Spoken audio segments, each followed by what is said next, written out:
डिसेंबर आजच्या दिवशी 1986 साली हा ग्राहकांचा लोकाभिमुख कायदा जो पारित झाला लोकसभेमध्ये, त्याच्या स्मरणार्थ आज आपण ग्राहक दिन 24 डिसेंबरला साजरा करतो. हा साजरा करण्यापूर्वी एक छोटीशी विनंती आहे की आमच्या अखिल भारतीय ग्राहक पंचायतचे मध्य महाराष्ट्राचे सचिव भालचंद्र पाठक त्यांचं आज सकाळी पहाटे 5:30-6 दरम्यान सातारा इथे कार्यक्रमाच्या निमित्ताने गेले असताना हार्ट अटॅकने त्यांचं दुःख निधन झालेलं आहे. त्यांना एक 2 मिनिटांमध्ये श्रद्धांजली होऊया. तेव्हा एक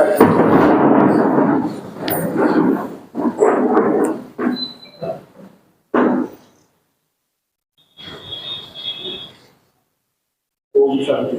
ईश्वर त्यांच्या आत्म्यास ईश्वरसाठी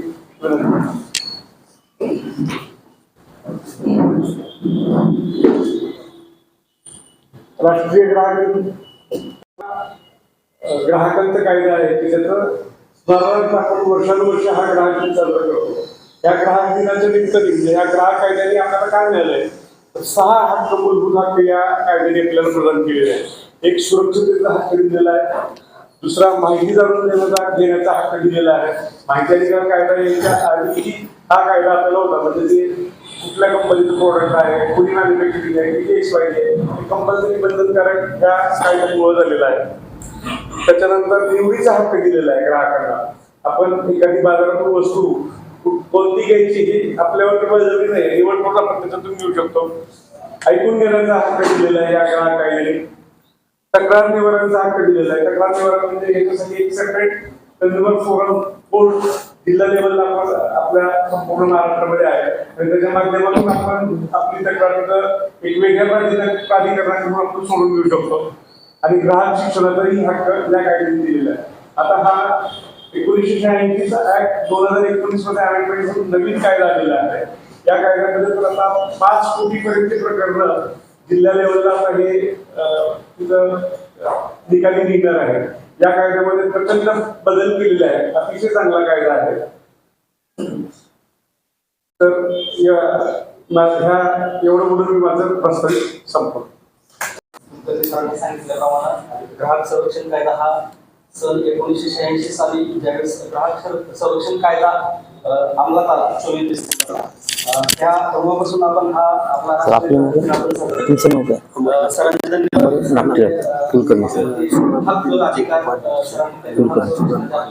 ठीक आहे. कुलकर्णी साहेब नागपूर. मीच बोलायचंय. मार्गदर्शक कोण आहेत?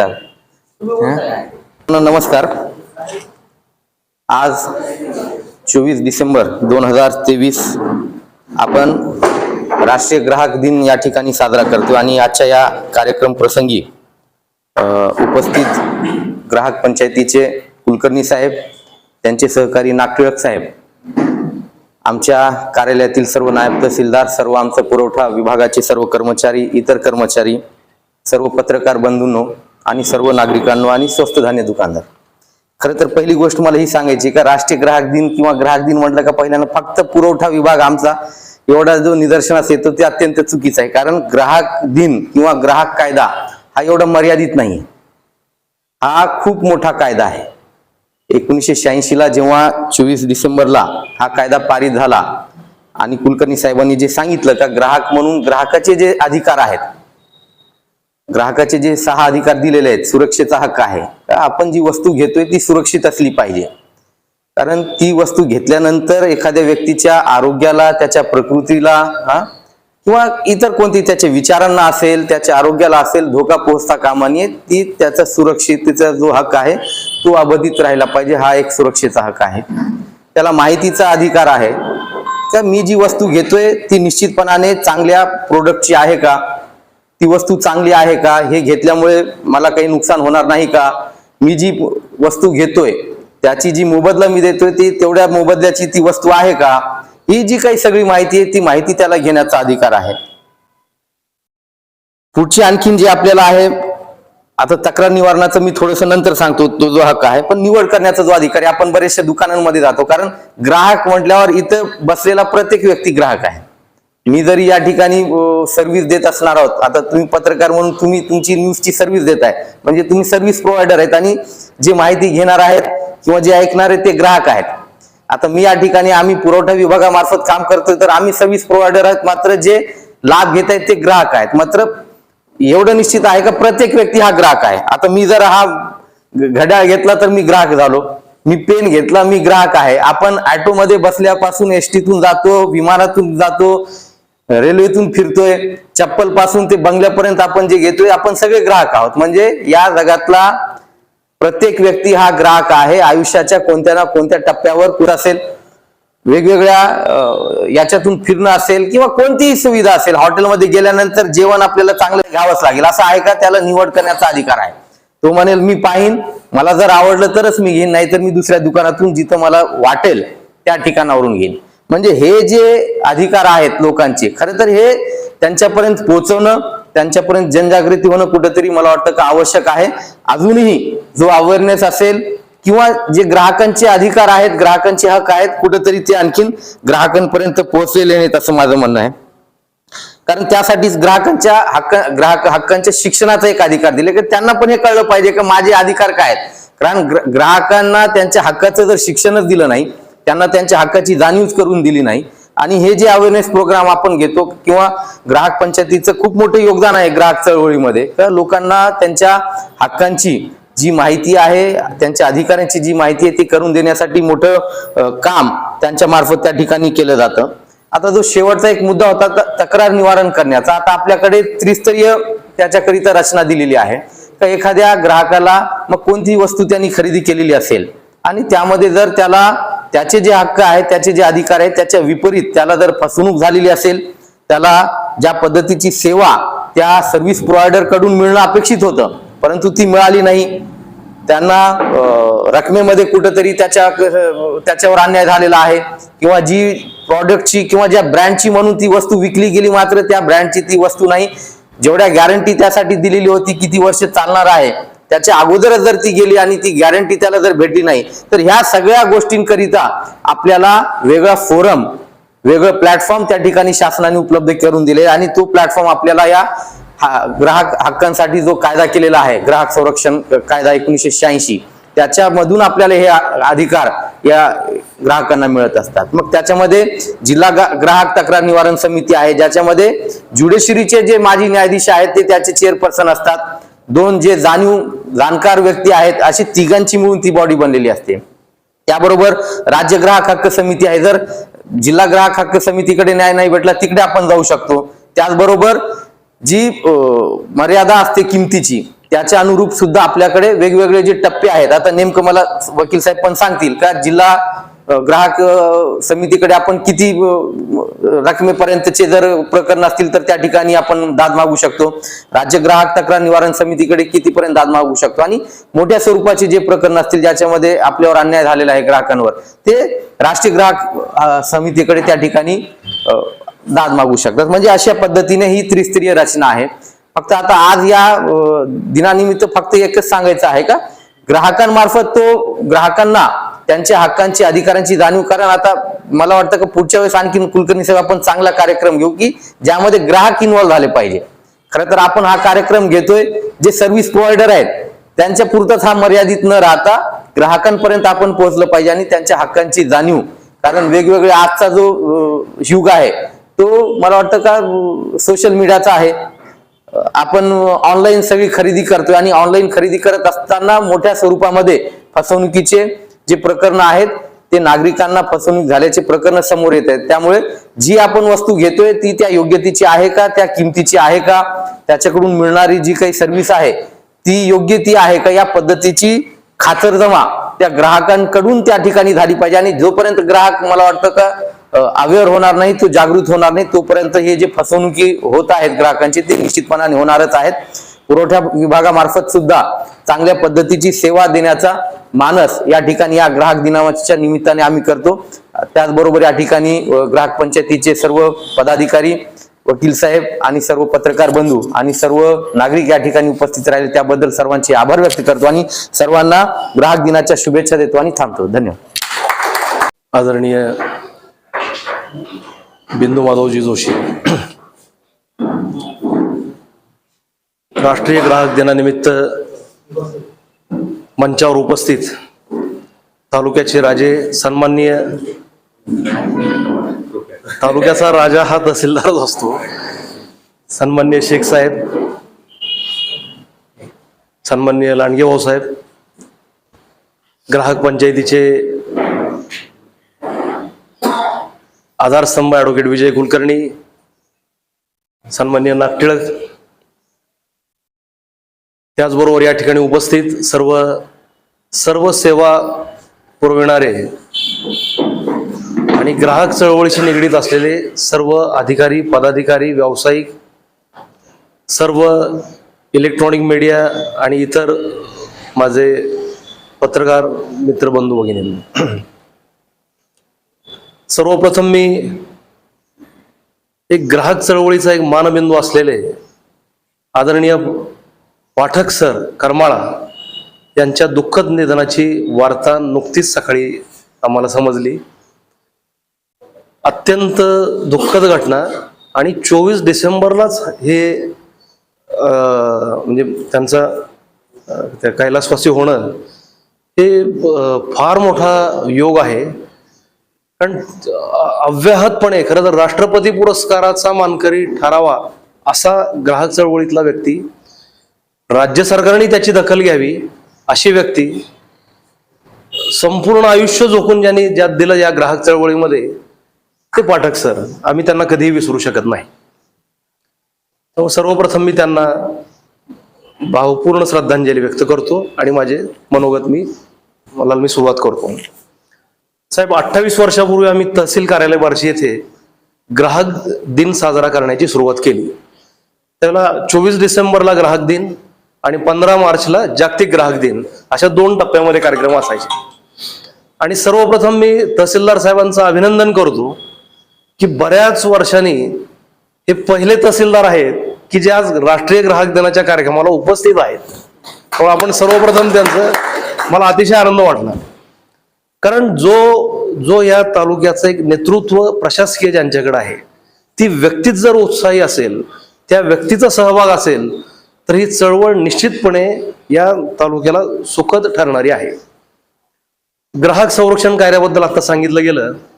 पूर्वीचा ग्राहक संरक्षण कायदा 24 डिसेंबर 1986 साली स्वर्गीय राजीव गांधी सरकारच्या काळामध्ये संमत करण्यात आला होता. बिंदू माधव जोशींनी आणि काही 5 लोकांनी पुण्यामध्ये एक चळवळ सुरू केली, ग्राहक पंचायत नावाची. त्याला मूर्त स्वरूप 25 वर्षांनी येऊन 86 साली तो कायदा संमत झाला.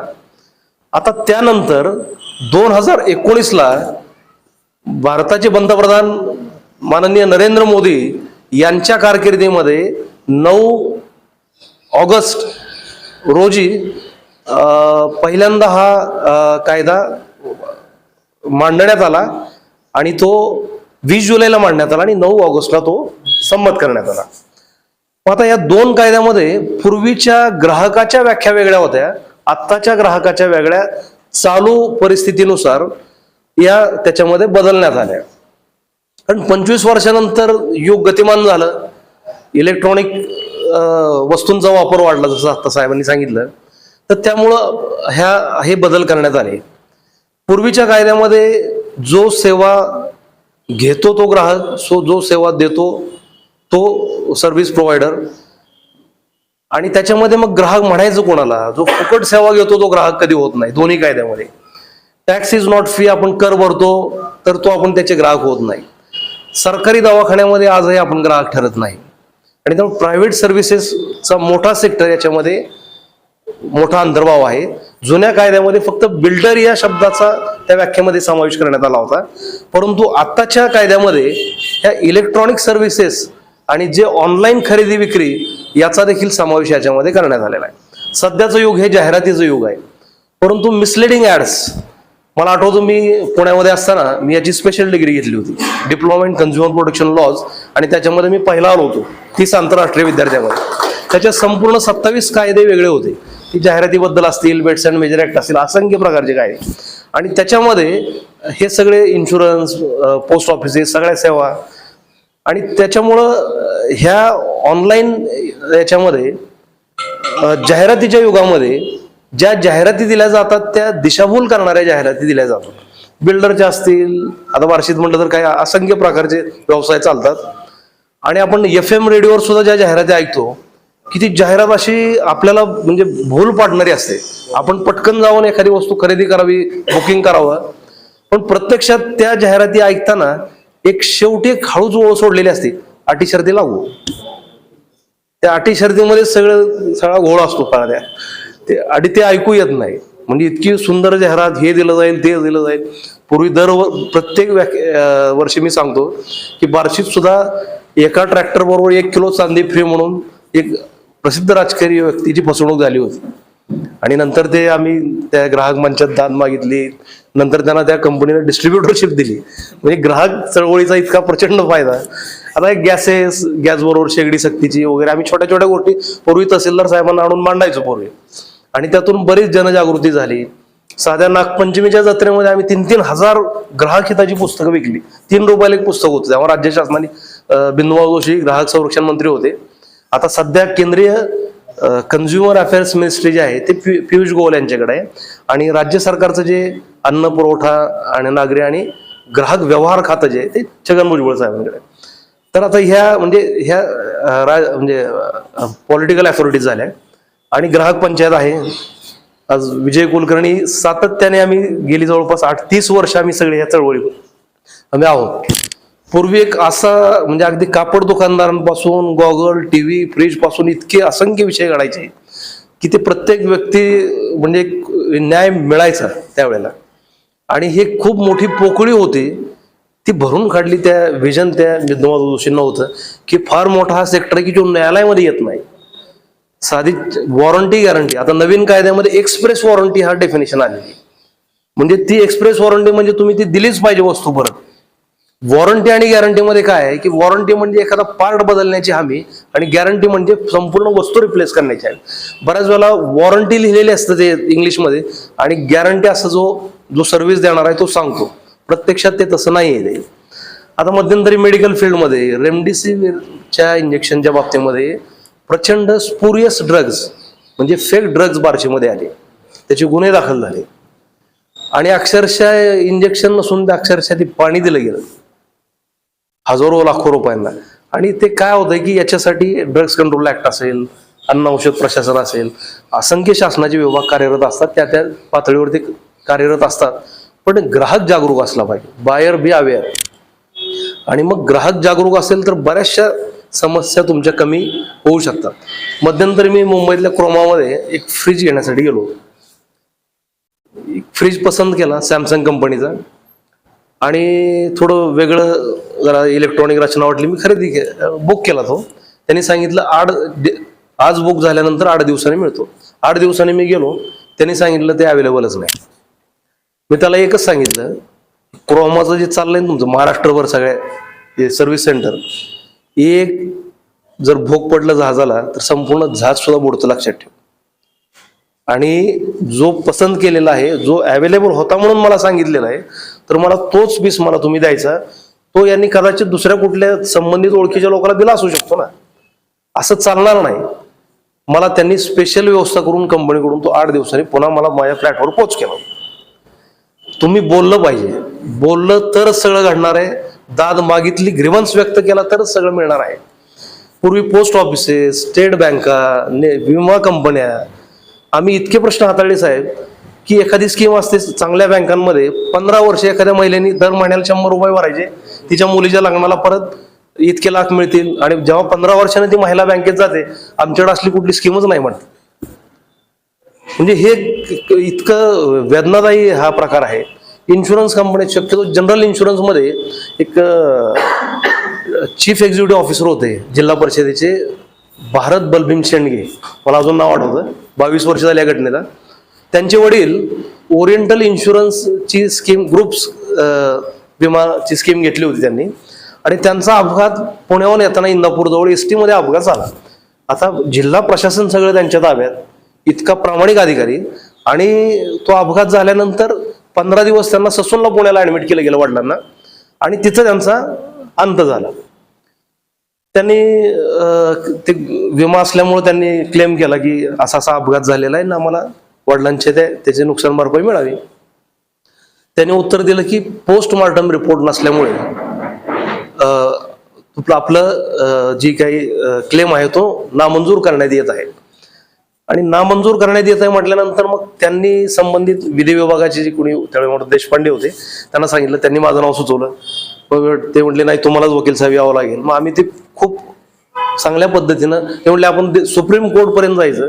माझ्यासारख्या अधिकाऱ्याला ह्या असं उत्तर येतं, सामान्य माणसाचं काय, दारात उभी करणार नाही कोणी. आणि त्यामुळं आम्ही ती केस दाखल केली. त्याच्या वेळेला मी एक अथॉरिटी दिली होती की जेव्हा cause of action, cause of death हे निश्चित असतं, मृत्यू कशामुळे झाला हे निश्चित असतं, पोस्टमॉर्टम रिपोर्ट नॉट नेसेसरी, असं एक मी नॅशनल कमिशनची अथॉरिटी दिली. आणि त्याच्यानंतर तो निकाल त्यांच्या बाजूने झाला आणि नुकसान भरपाई त्याचे आदेश झाले. असंच आम्ही Mahindra company, Reliance company, Nokia company, म्हणजे इतकी साहेब असंख्य उदाहरणं आहेत की म्हणजे त्यांची उत्तर सुद्धा गंमतशीर आहेत. नोकिया कंपनी मोबाईल पाण्यात पडल्यामुळं तुमचा डॅमेज झालेला आहे. आमच्या इथले कोटलवर नावाचे व्यापारी होते, त्यांनी सांगितलं बार्शीत त्यावेळेला दुष्काळ इतका होता, आम्हाला डोळ्याला पाणी लावायला आणि पाण्यात पडायचं काही कारणच नाही. त्यामुळं असं त्या केसेस केल्या, त्याचे निकाल मिळाले. डोळ्यामध्ये जे हे असतात लेन्स, तर ते एक्सपायर झालेले लेन्स बसवले जातात, त्याच्यावर केसेस होतात. असंख्य उदाहरणं आहेत. म्हणजे सांगल तेवढं कमी आहे. हा एक 15-20 मिनिटाचा हा विषय नाही आहे त्याच्यामध्ये. आता मुख्य म्हणजे काय, दाद मागायची कशी. आता गव्हर्नमेंटची साईट पण आहे www.edac.nic.in आणि त्याच्यावर तुम्ही कंप्लेंट रेज करू शकता. ग्राहकाचं नाव, विरुद्ध पार्टीचं नाव, कधी काय वस्तू खरेदी केली त्याचं पावती असेल सोबत जोडायची, 3 प्रतीमध्ये ते द्यायचं आणि आपलं काही जे फॅक्ट्स मांडायचे आणि मागणी काय असेल ती करायची. तिचं दाद तुम्हाला दिली जाते. 2 वर्षापर्यंत तुम्ही तक्रार दाखल करू शकता. सोलापूरच्या ग्राहक तक्रार निवारण मंचामध्ये 1 कोटीपर्यंतची दाद मागता येते.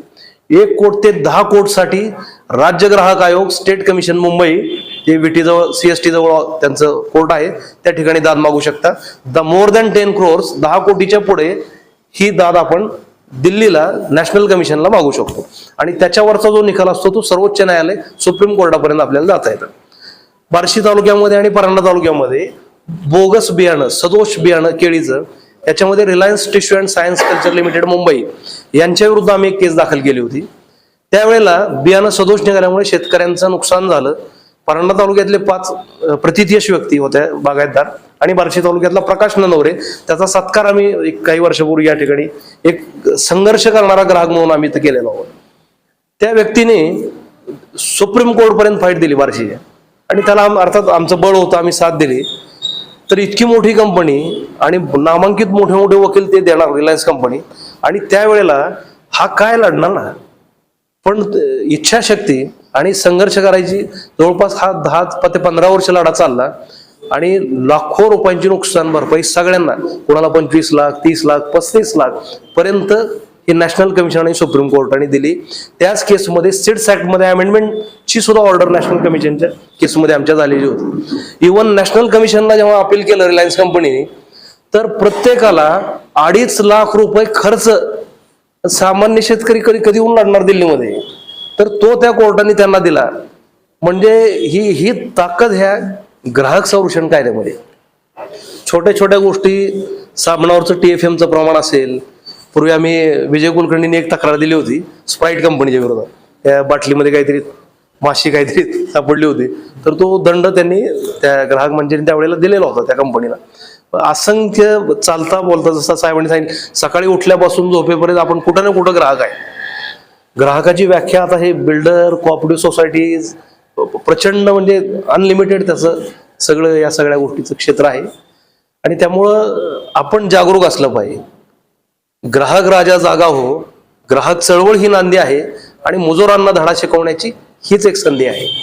आणि त्यामुळं हा जो एक औचित्य आहे, आज वृत्तपत्रामध्ये आलाय, आज लोकमतला 2 बातम्या आहेत. आज एक बातमी आहे की ग्राहक चळवळीतल्या कार्यकर्त्याला 28,000 रुपये मानधन दिलं जाणार, पण पब्लिक इन्फॉर्मेशन ब्युरोने डिक्लेअर केलंय असं कुठलंही सरकारने धोरण जाहीर केलेलं नाही.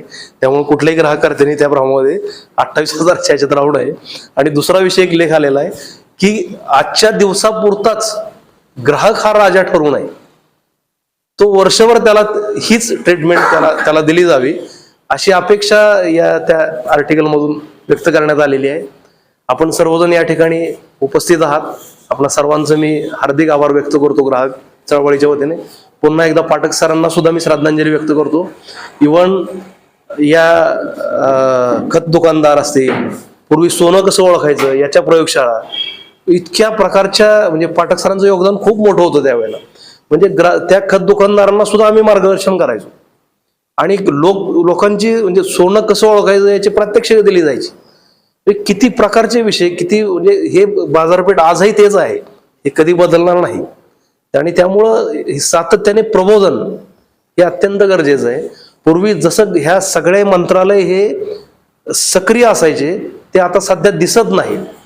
आणखी एक मुद्दा, एक्सप्रेस वे किंवा आता परवा गडकरी साहेबांनी घोषणा केली की आता टोल टॅक्स जो आहे हा सुद्धा बंद होईल. टोल तर वेब कॅमनी तुमचं किती अंतर गाडी चालली परवा मुलागे सांगितलं तेवढं ऑटोमॅटिक तो तेवढाच टोल कट होणार. आता एक्सप्रेस वेला काल 10 किलोमीटरच्या रांगा लागल्या. आपण प्रत्येकाचा पुणे मुंबईचा प्रवास होतो तर संपूर्ण व्यवस्था कोलमडलेली आहे. म्हणजे कुठंतरी आपणही आज ह्या शासनासाठी आपण काहीतरी देणं लागतो. जर दिवस जर समजा त्या 2 तासाच्या अंतराला लागत असेल तर कुठंतरी ती शिस्त म्हणजे, आणि काय होतं की शिस्त मोडली तर लेन कटिंगचा लगेच कॅमेऱ्यातून दंड 2000 रुपये येतो लगेच. आणि जे शिस्त मोडतात मोठी वाहनं, आणि सगळी मोठी वाहनं जी आहेत म्हणजे मालवाहतुकीची, तो पूर्ण एक्सप्रेसवे त्यांनी भरलेला असतो आणि त्यामुळे सामान्य माणूस हा त्या रस्त्यातून वाट काढूच शकत नाही. पण एक आवर्जून या ठिकाणी सांगावं वाटतं की याची दखल ह्या सगळ्याच व्यवस्था, आता बार्शी कोळवाडी रस्ता जो आहे, एक शासन स्तरावर माझं असं म्हणणं आहे की मुंबई ते टेंभुर्णी पर्यंत जेवढे अपघात होत नाही ते टेंभुर्णी कोळवाडी रस्त्यावर होतो. त्याला मार्किंग नाही, तो रस्त्याचा अंदाज येत नाही. रस्ता मोठा असताना सुद्धा आज रोज एक बातमी वृत्तपत्रात, पूर्वी अरुण खोरे आपले सकाळचे निवासी संपादक होते, त्यांनी सांगितलं की एक व्यक्ती बार्शीची मला सातत्याने वाचकांच्या पत्र लिहिते की बार्शी कोळवाडी रोड हा मृत्यूचा सापळा आहे. त्याच्यावर कुठंतरी कुणीतरी शासनाने दखल घेतली पाहिजे आणि त्याची मार्किंग असली पाहिजे. वेळ म्हणजे समजणार कसं. आणि त्यामुळं परवा दिवशी एक घटना, बार्शीतल्या एका मंडप व्यापाऱ्याचा मुलगा अतिशय गंभीर अपघात, त्याचा ट्रॉलीला मध्ये कार अडकून झाला. ते एअरबॅगमुळे सुदैवाने तो वाचला, बेशुद्ध होता. पण पावला ह्या ज्या घटना आहेत, पोलीस प्रशासन प्रयत्न करतं पण आजही त्याच्यात खूप कडक शिस्तीची गरज आहे. तर आपण या ठिकाणी मला बोलण्याची संधी दिली त्याबद्दल मी आपल्या सर्वांचे आभार व्यक्त करतो. धन्यवाद. जय हिंद. त्याच्या बाबतची जी उदाहरणं समजावून सांगितली सविस्तर, त्याच्यामुळे आपल्याला नक्की समजतंय की नक्की काय आहेत आणि आपले अधिकार काय आहेत, आपण त्याच्याविषयी किती सतर्क राहायला पाहिजे. सरांचं परत एक ग्राहक दिन तहसील कार्यालयात साजरा केला त्याबद्दल मी तहसीलदार साहेबांचं आभार मानतो आणि सर्व या ठिकाणी उपस्थित नागरिकांना एक सांगू इच्छितो की ग्राहक संस्था, ग्राहक चळवळ ही एक अशी संस्था आहे की या संस्थेमध्ये काम करण्यासाठी सर्वांनी सहभागी व्हावं असं मी या ठिकाणी एक आव्हान. कशासाठी की आपण हे सकाळी उठल्यापासून झोपेपर्यंत सरांनी तुम्हाला सगळं प्रत्यक्षात सांगितलेलं आहे की आपल्या ह्या महाराष्ट्रात किंवा आपल्या इथं प्रचंड काम करतात. पण ह्या सगळ्या संस्थेपेक्षा ही संस्था एक वेगळी संस्था आहे की ह्या संस्थेत तुम्हाला काही खायला मिळणार नाही, तुम्हाला याच्यात ज्ञान मिळेल आणि समोरच्याला कसा लढा द्यायचा त्याचं प्रत्यक्षित आम्ही दरवेळेस दर महिन्याला 2 महिन्याला असे मोठे अधिकारी आम्ही त्या क्षेत्रातले बोलून एक कार्यशाळा घेत असतो.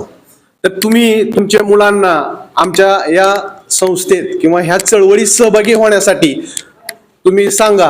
आणि आंबेडकर शॉपिंग सेंटर मध्ये कुलकर्णी साहेबांचं ऑफिस आहे, गाळा नंबर 13, त्या ठिकाणी तुम्ही नोंदणी करा. आम्ही असतोच तिथं. एवढं बोलतो आणि या ठिकाणी हा कार्यक्रम संपला असं जाहीर करतो. जय हिंद.